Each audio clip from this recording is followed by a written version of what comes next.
trésor, 1946. Roger Laumois, gardien du vieux château, raconte au conseil municipal une incroyable histoire. Il y a 3 ans qu'il fouille clandestinement sous le donjon, et voilà sa peine récompensée. Il a découvert sa belle au bois dormant, une chapelle souterraine qui recèle un fabuleux trésor archéologique. Aussitôt, on se transporte au pied du donjon. Mais là, c'est un véritable trou à rats qui attend les notables de Gisors. Ce puits étroit et profond que Laumois a creusé sans aucun souci de sécurité, ce puits fait peur à tout le monde. De toute façon, cette histoire ne tient pas debout. Laumois est fou, il n'a rien vu, rien trouvé. Et devant le gardien déconcerté, on décide de reboucher le puits.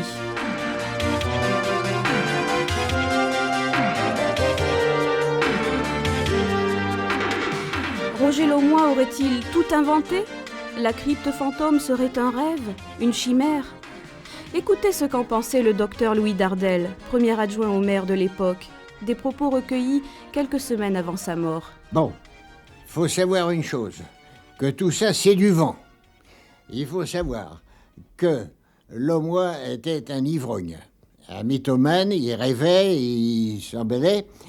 Mais tout ça, il faut savoir, parce que c'est la vérité vraie, c'est du vent, il n'y a rien du tout. Il n'y a pas de chapelle, il n'y a pas de trésor, il n'y a rien.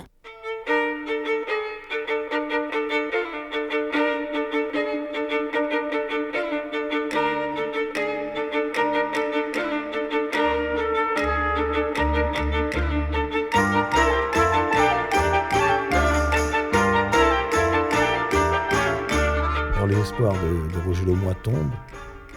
Ça va aller très très mal pour lui, sa femme va le quitter. Il est la risée du pays entier. On le prend pour un fou. On le prend pour un fou, exactement. Alors des fois, il se promène en ville, on le ramasse dans une rue, on l'amène dans un café, on lui fait dire n'importe quoi, on s'amuse avec lui et on lui fait raconter son histoire.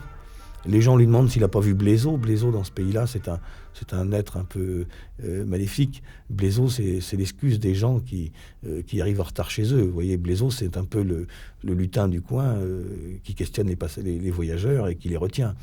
Alors on dit à Laumois, tu n'aurais pas vu Blézo, des fois, Blézo l'Ardent, qui t'aurait arrêté et qui t'aurait rendu fou. Alors il va tellement être malmené dans cette ville qu'il va partir, il va partir sur les routes, il va faire 1001 métiers. Puis il est chassé de son emploi en plus. Bien sûr, attention, bien sûr, il est congédié, il est licencié, et c'est fini pour lui, il va partir sur les routes. Alors il va faire tous les métiers possibles imaginables, il va éplucher des pommes de terre dans les foires pour faire des frites, il va faire de la barbe à papa, il va tenir des manèges, il va se faire embaucher pour des foins, la paille dans certaines fermes, ramasser des betteraves, etc. Il va faire 1001 travaux. C'est une sorte de déchéance, sociale. Absolument, c'est la grande déchéance. Pour lui, c'est le vide. D'un seul coup, c'est le vide. Il a tout eu, il était comblé de ses espoirs, et d'un seul coup, tout va s'écrouler. Tous ses amis vont le laisser tomber. Il se retrouve tout seul, absolument tout seul. Sa vie est ruinée, complètement ruinée.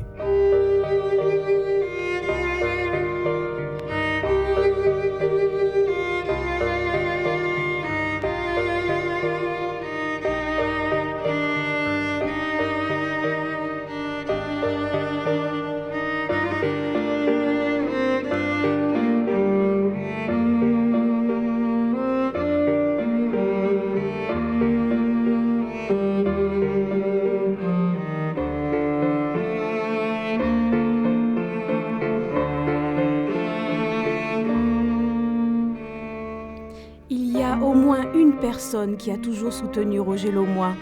C'est Marcel, son frère. Pour lui, l'existence de la chapelle ne faisait aucun doute. Aujourd'hui, Marcel n'est plus. Mais voici le témoignage de son fils, Jacques Laumois. Je n'ai eu connaissance des fouilles de mon oncle qu'un peu après la guerre, disons vers les années 45-46, puisque je suis rentré d'Allemagne en 45.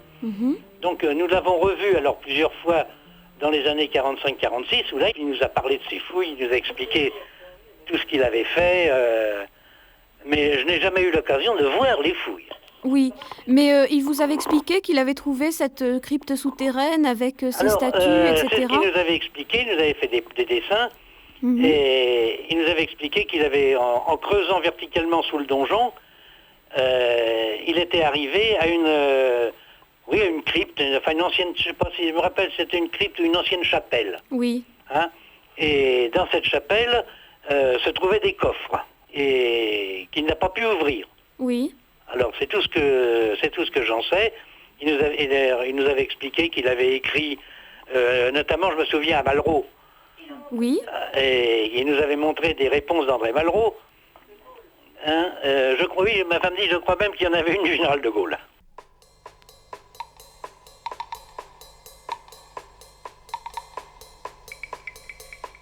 Aussi surprenant que cela paraisse, Roger Laumois a bien écrit à Charles de Gaulle. C'est André Astou qui nous le confirme. Tout ceci remonte assez loin. On remonte à 1950.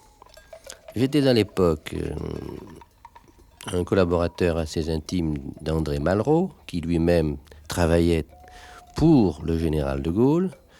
Et un jour, j'ai reçu une lettre qui avait été adressée au général de Gaulle et qui précisait ce qu'il avait fait lorsqu'il était gardien du château de Gisors.